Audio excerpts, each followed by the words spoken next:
Ayan.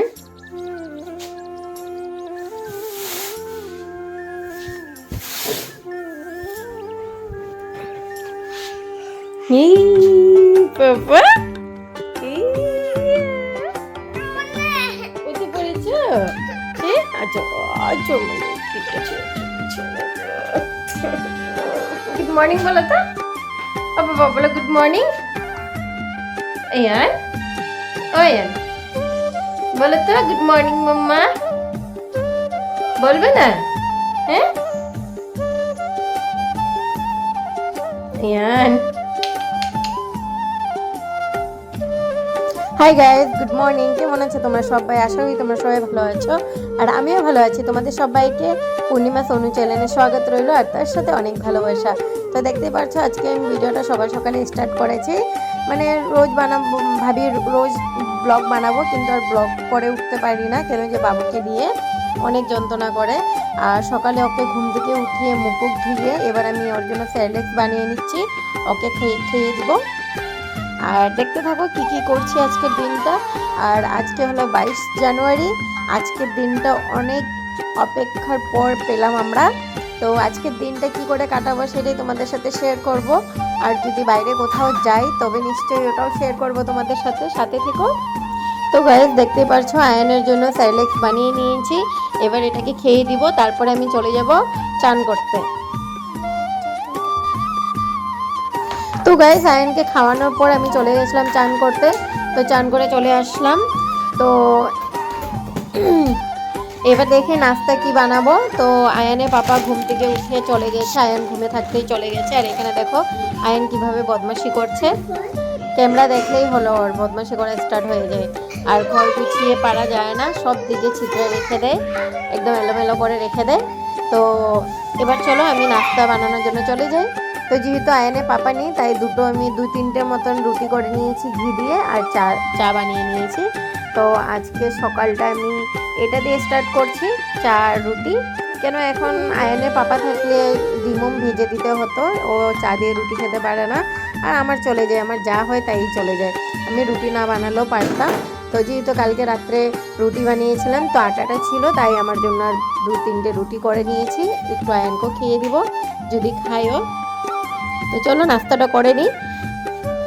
আর এখানে আমার চাও হয়ে গেছে। আর দেখো এদিকে পুরো 22 জানুয়ারি আজকে। তো জয় শ্রীরামের জন্য সবাই বের হয়ে গেছে রাস্তায়, যে রেলি বের হবে। তো সবাই গেছে, আমি যাইনি। তো আমি বাড়ির ভিতর থেকে দেখছিলাম গেটের নিচ থেকে। আর গেটটা না অনেক হার্ড, গেটটা খুলতেই পারি না আমি একা, আয়নের পাপা থাকলে খুলে দেয়। তো ও নেই, তার জন্য আর খোলা হয়নি, একটু খোলা ছিল সেটা দিয়ে দেখতেছিলাম। আর দেখো সবাই যাচ্ছে, আর এদিকে আমি রান্না বসিয়ে দিয়েছি দিনের। তো আজকে ভেজ মানে কি মাছ মাংসটা বানাইনি, আর বাকি এমনি পেঁয়াজ রসুন আদা রসুনটা চলছে, মাছ মাংসটা রান্না করিনি আজকের দিনে। তো এখানে দেখো আমি ডাল, স্কোয়াশ আর টমেটো দিয়ে বসিয়ে দিয়েছি, মুগ মুসুর ডাল মিলিয়ে। আর এদিকে আলু পটল কেটে রেখেছি ভাজবো বলে, আর এদিকে বেগুনে বড়া করব। আর দেখি আয়নে পাপা যদি পাপড় নিয়ে আসে তো পাপড়টাও ভাজা হয়ে যাবে। আর দেখো এখানে আমি বসিয়ে দিয়েছি ভাজাটা, মানে পেঁয়াজ দিয়ে দিয়েছি তেলে, এবার আলু পটলটা ভেজে নিব। আর তোমরা শুনতে পারছো আয়ন কিভাবে চিল্লাচ্ছে, মানে আমি ভিডিও এডিট করতে বসলেই ওর চিল্লানো বেশি হয়ে যায়।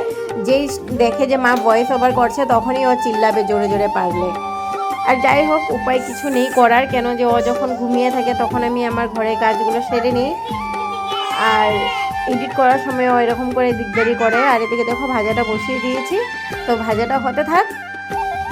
আজকে একদম সিম্পল রান্না, তবু আমার বরের এই খাওয়াগুলো পোষাবে না, কেন ও ভেজ একদমই খেতে পারে না, ওর মাছ মাংস মানে চাই। ডাল ভাত হলে একদম একটু কটা ভাত খাবে, আর ডাল রান্না করলে তো অনেক কিছু বানাতে হয়, মানে অনেক কিছু বানাতে হয় মানে কি আমি নিজের ইচ্ছাই বানাই, ও আমাকে বলে না যে এটা বানাও ওটা বানাও, কিছুই বলে না, কিন্তু আমি নিজের মতন বানাই, কেন জানি যে ও খায় না ডাল দিয়ে। তো তাই ডালের সাথে আমি 3-4টা আইটেম রাখার চেষ্টাই করি, যেন একটু হলেও ভাতটা খাক। আর দেখো এদিকে আমার ডাল হয়ে গেছে। এরকম করে ডাল রান্না করলে সত্যি অনেক টেস্টি হয়, আর একটু ধন্যবাদ দিয়ে দিলে আর তো বলার কিছুই নেই। আর দেখতে পাচ্ছ এদিকে আমার হয়ে গেছে আলু ভাজা। তো আলু পটল ভাজা হয়ে গেছে, পটলটা একদমই কম ছিল তাই আলুর মাত্রাটা একটু বেশি হয়ে গেছে, থাক, আর ছিল না তো কি করব। আর এবার দেখো ডালে ধনেপাতা দিয়ে দিয়েছি, আমার ডাল হয়ে গেছে।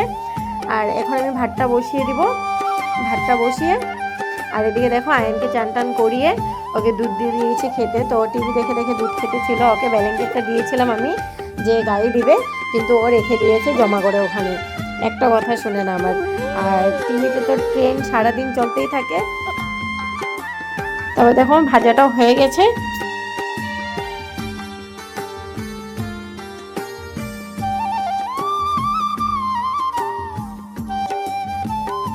ভাতটাও হয়ে গেছে। আর এদিকে দেখো সবাই চলে এসেছে রাম মন্দির থেকে, তো এখানে প্রসাদ বাটাবাটি হচ্ছে। আর এদিকে আয়ানও চিল্লাচিল্লি করছে বাইরে যাবে বলে। তারপর আবার চলে আসলাম কিচেনে, বেগুনে বড়াগুলো বানিয়ে নিই।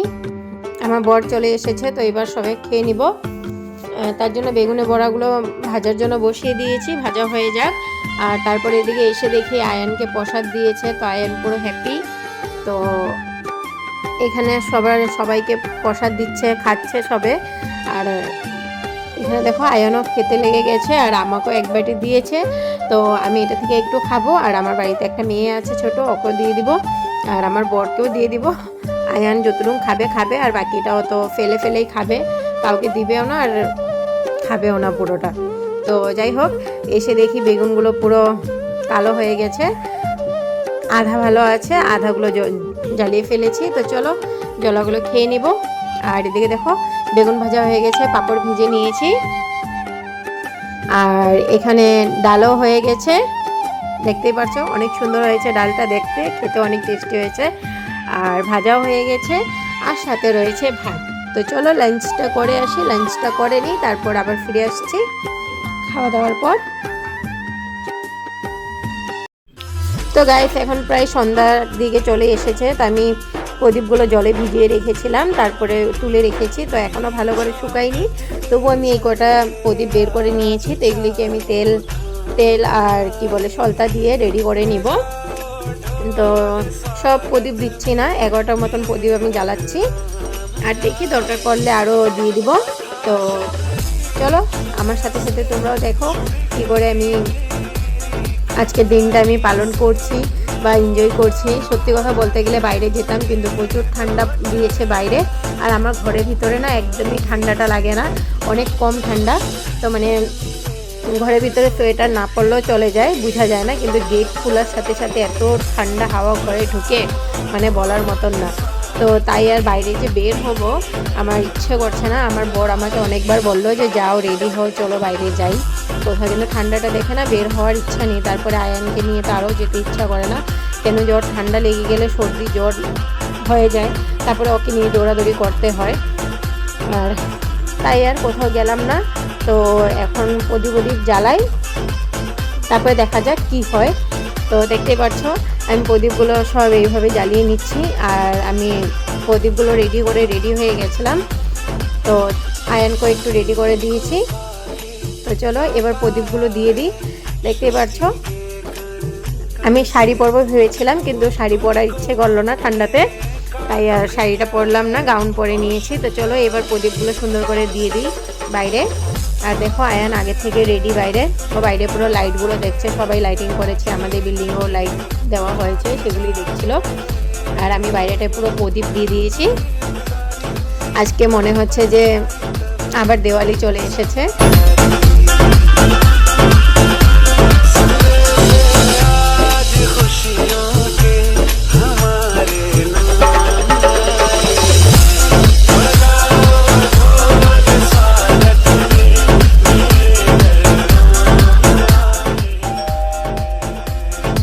তো গাইস তারপরে দেখো একটা প্লাস্টিক আমার মাথা উপরে রেখে দিয়েছিল আয়ন কোত্থেকে এনে, আর আমি বাইরে বসে না বাইরের দিকটা দেখছিলাম, আর সবাই বম ফাটাতে ছিল, গান বাজাতে ছিল, তাই কপিরাইট চলে আসবে বলে আমি মানে ভয়েস পরে দিচ্ছি।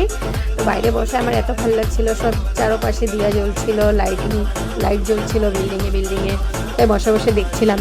তো আজকের মতন ভিডিওটা আমি এখানেই শেষ করছি। ভালো লাগলে লাইক শেয়ার কমেন্টস করে অবশ্যই জানিও, সাবস্ক্রাইব করে নিয়ে পাশে থাকা বেলটাকে প্রেস করে দিও। আবার দেখা হচ্ছে নেক্সট ভিডিওতে, সবাই ভালো থেকো। আর এদিকে দেখো আয়নের বদমাশি তো এনি টাইম থাকেই, আর আমি এখন চা বানিয়ে নিচ্ছি। তো তোমরাও ভালো করে এনজয় করো, আবার নেক্সট ভিডিওতে দেখা হবে। Tata bye bye.